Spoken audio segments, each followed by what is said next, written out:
Hello UPSC aspirants, और कैसे हैं आप सब। उम्मीद है आप सबकी पढ़ाई लिखाई बहुत अच्छी चल रही होगी। और अगर सीसैट कमज़ोर है तो आप उस पर अपना पूरा फोकस ज़रूर कर रहे होंगे।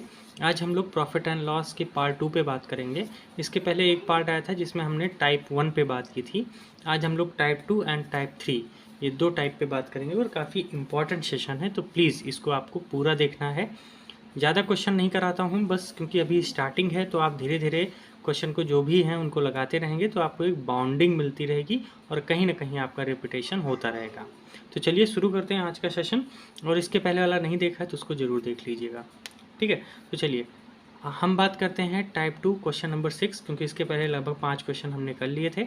आज हमारा क्वेश्चन नंबर 6 है। देखिए टाइप 2 में क्या है। एक आदमी किसी वस्तु को 240 रुपये में बेचता है तथा उसे 4% की हानि होती है। यदि वह 10% का लाभ कमाना चाहे तो वस्तु का विक्रय मूल्य ज्ञात कीजिए।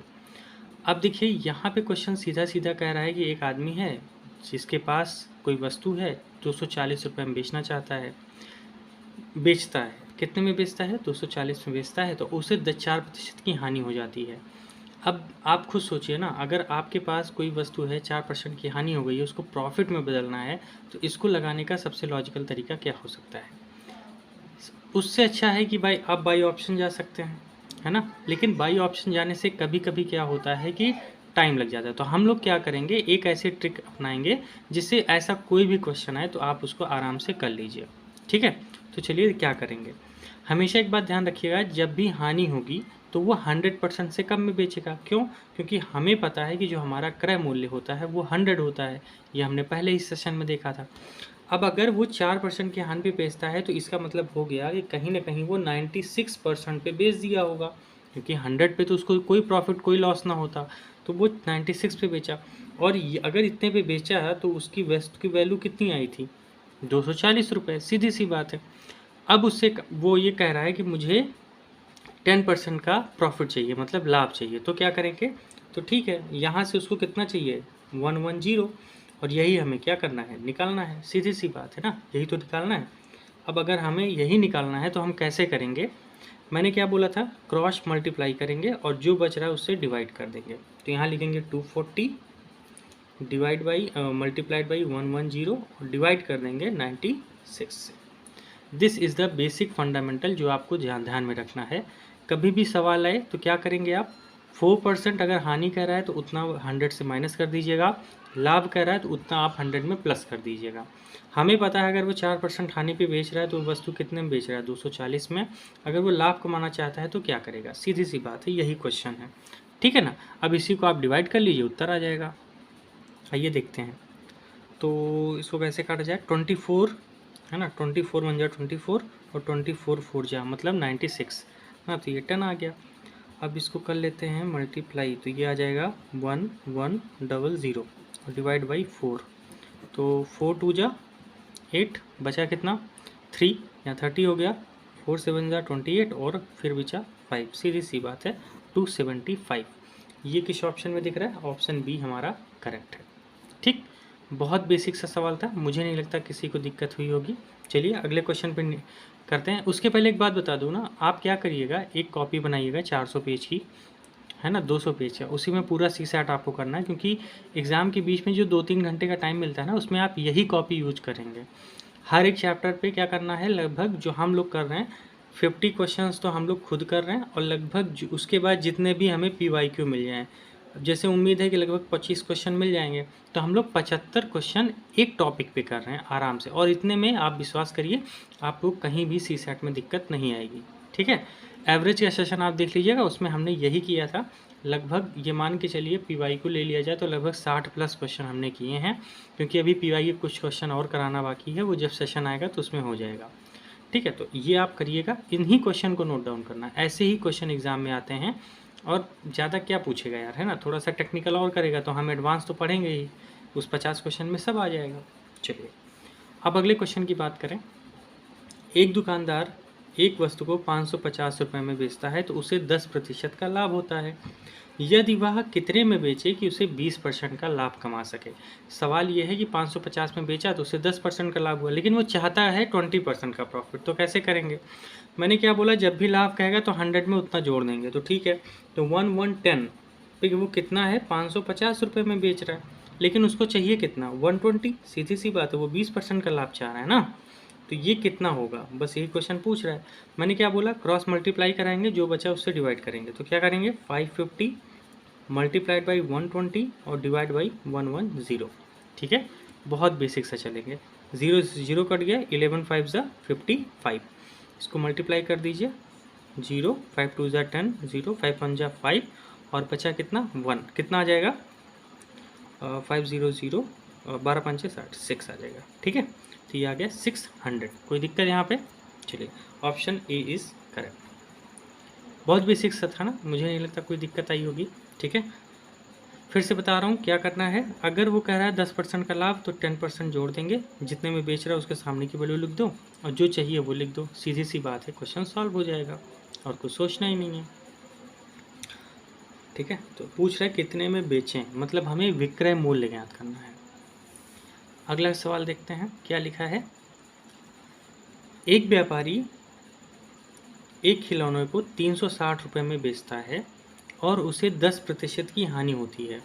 यदि वह 10% का लाभ कमाना चाहे तो विक्रय मूल्य क्या होगा? ठीक है, मतलब वो 10% का लाभ कमाना चाहता है तो उसको विक्रय मूल्य, मतलब उसको सेल प्राइस बतानी है कि वो क्या रखे। मैंने क्या बोला, 10% की हानि हो रही है तो 100 से उतना माइनस कर देंगे और प्रॉफिट होने पे जोड़ देंगे। तो ये बताइए, 100 में से 10% माइनस करेंगे तो कितना परसेंट बचेगा, 90।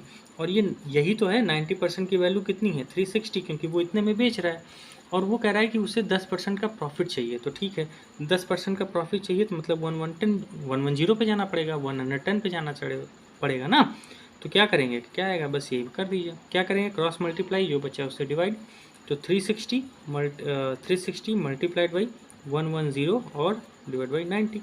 सीधी सी बात। आइए, 0 से 0 कट गया, 9 1 जा 9, 9 4 जा 36। इसको मल्टीप्लाई कर दीजिए, 440। सीधी सी बात है, 440 answer. Option C is correct.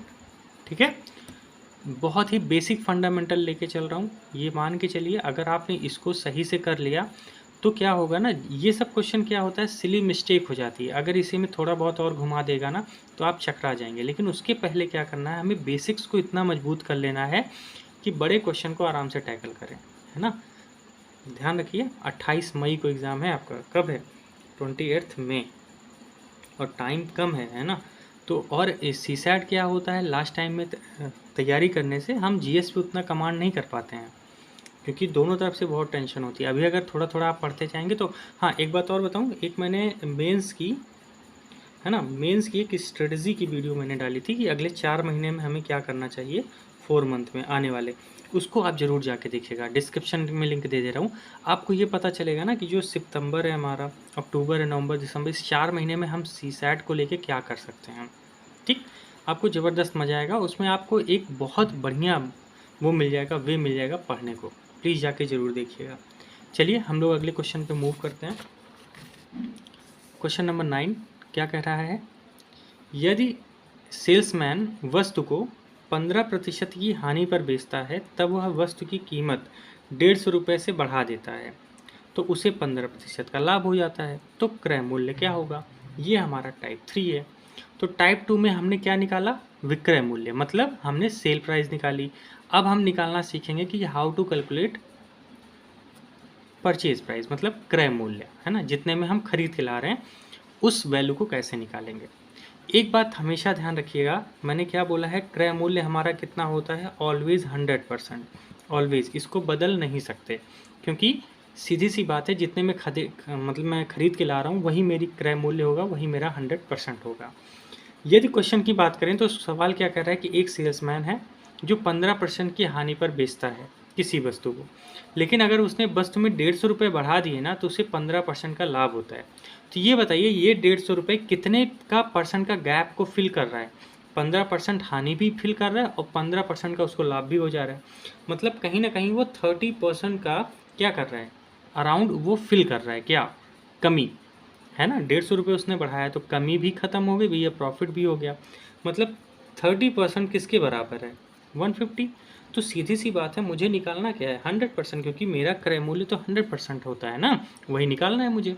तो चलिए, यही नहीं पता, निकाल लेते हैं। क्या करना है, क्रॉस मल्टीप्लाई, जो बचा डिवाइड। तो 150 मल्टीप्लाइड बाई 100 और डिवाइड कर देंगे 30 से, है ना। आइए काट देते हैं, 3 1 जा 3, 3 5 जा 15, 500। This is your answer. Option कौन सा दिख रहा है, ऑप्शन डी, है ना। बहुत बेसिक फंक्शनैलिटी है जो आपको जानना बहुत ज़रूरी है।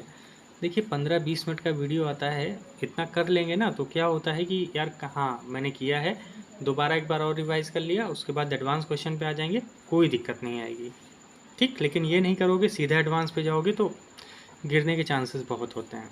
चलिए अगले क्वेश्चन देखते हैं। Question number 10। एक व्यक्ति वस्तु की बेचने की कीमत 200 रुपये से बढ़ा दे। मतलब उसके पास कोई वस्तु है और उसने बेचने की कीमत को 200 रुपये से बढ़ा दिया, तो उसके 10% की हानि की जगह उसे 10% लाभ में बदल गया। तो क्रय मूल्य याद कीजिए। सेम टू सेम ऊपर वाले की तरह क्वेश्चन है। तो मैंने क्या बोला, 10% की हानि है, 10% लाभ में बदल गया। क्यों, क्योंकि उसने 200 रुपये उसकी वैल्यू बढ़ा दी। तो डिफरेंस कितना है, 20%। तो 20% की वजह से कितना बढ़ गया, 200 रुपये। तो 100% पे बात कर लेते हैं, ठीक। यही तो बताना है, क्योंकि 100% ही तो हमारा क्रय मूल्य होता है और वही हमें कैलकुलेट करना है। हमने क्या बोला, क्रॉस मल्टीप्लाई, जो बचा डिवाइड। तो 200 मल्टीप्लाइड बाई 100 और divide by 20। This is done. काट दीजिए, 10 आ गया और ये कितना आ जाएगा, एग्जैक्टली 1000, ठीक। किस ऑप्शन में दिख रहा है, ऑप्शन ए। तो ऑप्शन ए इज़ करेक्ट, है ना। मुझे नहीं लगता कहीं से भी आपको दिक्कत आई होगी ऐसे सवाल में। अगर आपको सच में कोई दिक्कत आ रही है तो आप रिवाइंड करिएगा, आराम से देखिएगा, प्लीज़ समय दीजिए। भागने से कोई काम थोड़ी ना होना है यार, है ना। टाइम दीजिए, बहुत आराम से आप चीज़ों को टैकल कर पाएंगे और कर पाएंगे। मैं बता रहा हूँ, वीडियो बिल्कुल भी 20 मिनट से ज़्यादा तो होना ही नहीं है ना।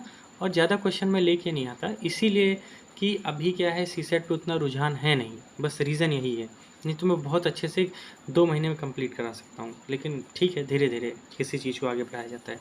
चलिए अगला क्वेश्चन करते हैं। मोहन के द्वारा घड़ी बेचने पर, मतलब मोहन है, उसने अपनी घड़ी बेची तो उसे 10% की हानि हुई। यदि वह बेचने की कीमत को 105 रुपये से बढ़ा दे तो उसे 5% का लाभ हो जाता है। तो क्रय मूल्य ज्ञात कीजिए। बहुत बेसिक सा सवाल है।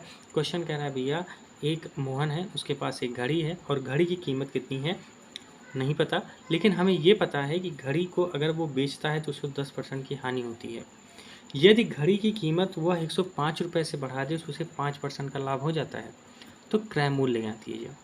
कैसे करेंगे, मुझे पता है डिफरेंस कितना वो कवर कर रहा है, पहले ये देख लेते हैं। 10% हानि भी कवर कर रहा है और 5% का लाभ भी दे रहा है, तो कुल मिला के वो 15% का इफेक्ट डाल रहा है। कितने परसेंट का, और मुझे पता है यही 15% किसके बराबर है, 105, क्योंकि वो तो इसी की वजह से आ रहा है ना, ठीक है। और निकालना मुझे क्या आ गया, क्रय मूल्य, और क्रय मूल्य ऑलवेज कितना होता है, 100%, क्योंकि हमने पहले सेशन में ये देखा ही था। तो क्या कर देंगे, 100%, सीधी सी बात। तो वैल्यू क्या आ जाएगी, यही फाइंड आउट करना है। तो क्या करेंगे, क्रॉस मल्टीप्लाई, मतलब 105 मल्टीप्लाइड बाई 100 और डिवाइड बाई 15, है कि नहीं। चलिए कितना हो जाएगा, 15 बन जाए 15, 15 से बन जा 105 और इसको मल्टीप्लाई कर देंगे तो आ जाएगा 700, जो आपका ऑप्शन सी इज़ करेक्ट, ठीक है। मुझे लगता है विजिबिलिटी अच्छी है और कोई दिक्कत नहीं है आपको इसको समझने में, ठीक है। तो आज के सेशन में बस यही 5-6 क्वेश्चन जो थे हमारे, 6 क्वेश्चन हमने दिए किए, इतना ही बहुत है। अगले सेशन में फिर इसके आगे बात करेंगे टाइप 4 पे, ठीक है। 2 टाइप देखे और मुझे लगता है कि बेसिक आपका सच में अगर आप कर रहे होंगे लगातार क्लासेस तो आपको उसका बेनिफिट ज़रूर मिल रहा होगा। तो फ्रेंड्स आज के लिए इतना ही, नेक्स्ट सेशन में फिर से मिलेंगे, तब तक के लिए आप सभी का बहुत बहुत धन्यवाद। और हाँ, पढ़ाई करते रहिए, बिल्कुल भी लापरवाही नहीं कीजिए, क्योंकि समय बहुत तेज़ बीत रहा है, आप भी जानते हैं सितंबर आने वाला है ना। तो चलिए अगले सेशन में फिर से बात करेंगे, तब तक के लिए thank you so much to all of you.